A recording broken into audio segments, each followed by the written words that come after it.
Good morning students. आज मैं आपको पढ़ाऊंगी माता का आंचल, जिसके लेखक हैं शिव पूजन सहाय।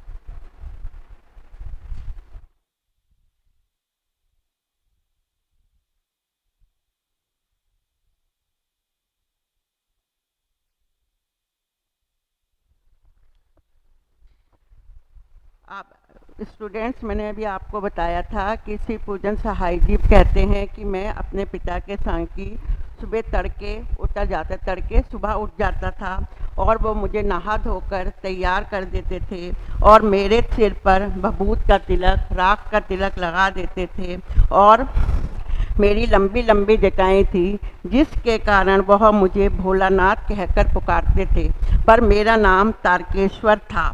बाबूजी, मैं पिताजी को बाबूजी और माताजी को मैया माँ कहकर पुकारता था। जब बाबूजी रामायण का पाठ कर लेते, मैं उनकी बगल में बैठ जाता और हंसने लगता था। पूजा पाठ कर चुकने के बाद बाबूजी राम राम लिखने लगते थे।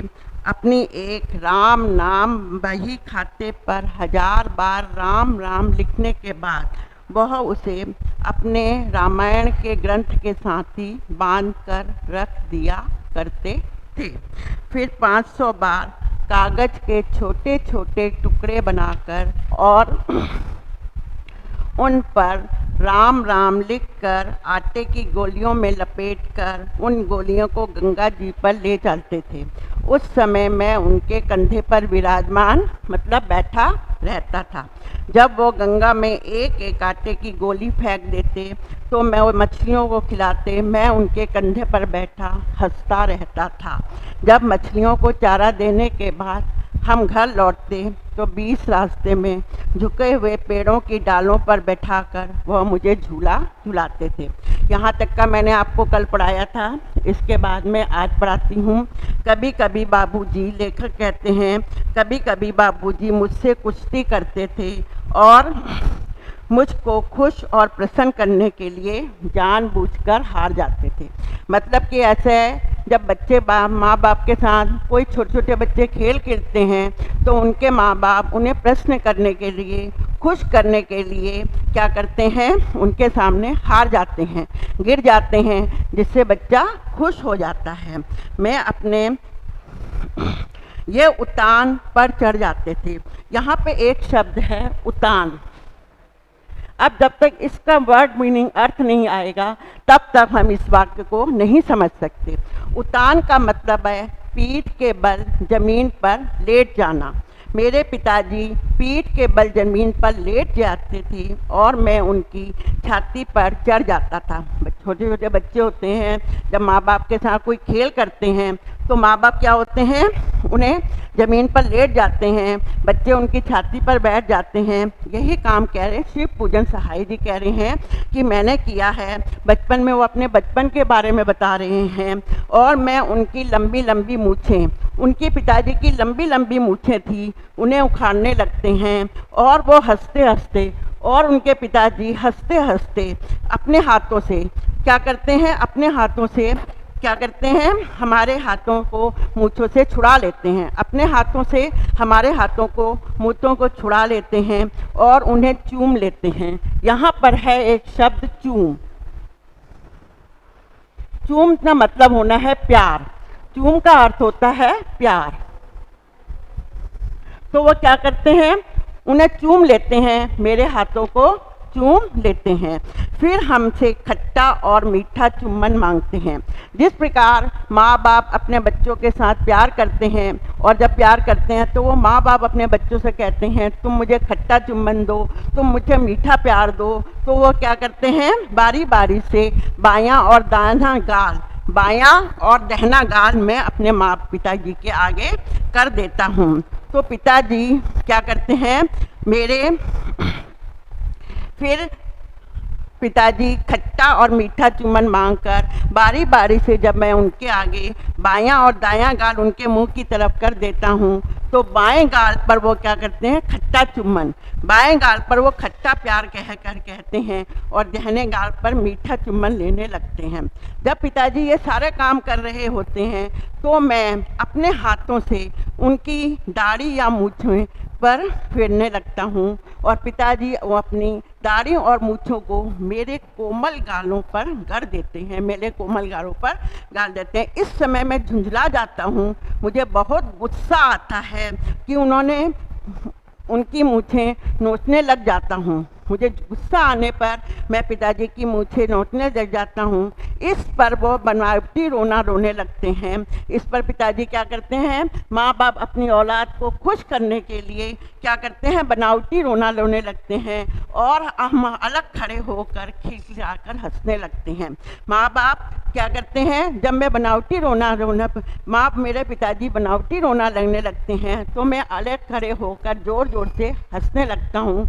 तो इस समय बच्चे खुश होने लगते हैं। उस समय का वर्णन किया गया है। उसके साथ ही हंसते हंसते जब हम घर आते हैं, उसके साथ पिताजी के साथ जब मैं नदी से लौटते समय घर आता हूँ तो पिताजी के साथ बैठकर हम चौके पर, चौका कहते हैं रसोई, यहाँ पे चौके कहा है, चौका कहा जाता है रसोई घर को, यहाँ पे चौका है, चौका मतलब होता है रसोई घर। मैं रसोई घर में ही खाने के लिए उनके साथ बैठ जाता हूँ। वहाँ हमें अपने हाथों से फूल के एक कटोरा आपको पता है कटोरी को कहा जाता है, उसमें गो रस, अब यहाँ पे आया है एक शब्द गो और रस। देखिए यहाँ पे गौ मतलब गाय और रस दूध, गाय का दूध, गौरस कहते हैं गाय के दूध को। यहाँ पे गाय के दूध में भात सान कर खिलाते हैं। भात कहते हैं चावल, गौरस गाय का दूध ले लेते हैं और उसमें चावल डालकर उन्हें मिलकर मुझे खिलाते हैं। जब हम खाकर अफर जाते हैं, अफर मतलब है भर पेट से अधिक खा लेना। यहाँ पे एक शब्द है अफर, अफर का मतलब है भर पेट से अधिक खा लेना।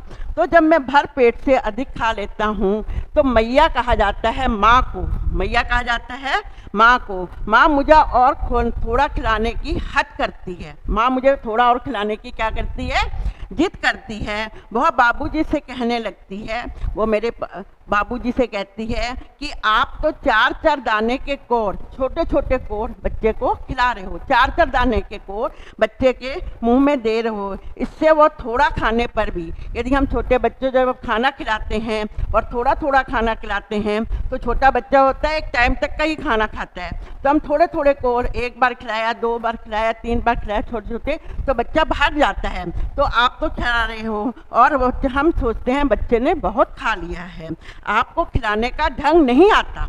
वो उनसे कहता है कि आपको खिलाने का ढंग नहीं आता, नहीं जानते कि बच्चों को भर मुंह कौर कैसे खिलाया जाता है, बच्चों को पेट भरकर किस प्रकार खिलाया जाता है। जब खाएगा बड़े बड़े कौर तब पाएगा दुनिया की ठोर। तब क्या है, माँ ये लाइन गाती है, जब खाएगा, जब हम बच्चे को बड़े बड़े कौर खिलाएंगे, बड़े बड़े नवाले खिलाएंगे, तभी वो दुनिया के बारे में जानेगा और बड़ा हो जाएगा।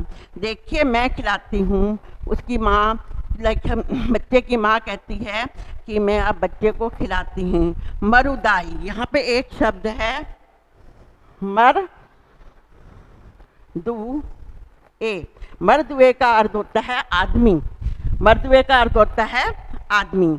और क्या जाने बच्चों को कैसा खिलाया जाता है, मर्दुए का मतलब आदमी, क्या जाने बच्चों को कैसा खिलाया जाता है। हम महताई है एक शब्द यहाँ है, मह और तारी, महताई का मतलब होता है माँ, महताई का मतलब होता है यहाँ पे माँ। माँ के हाथों पर खाने पर ही बच्चे का पेट भरता है।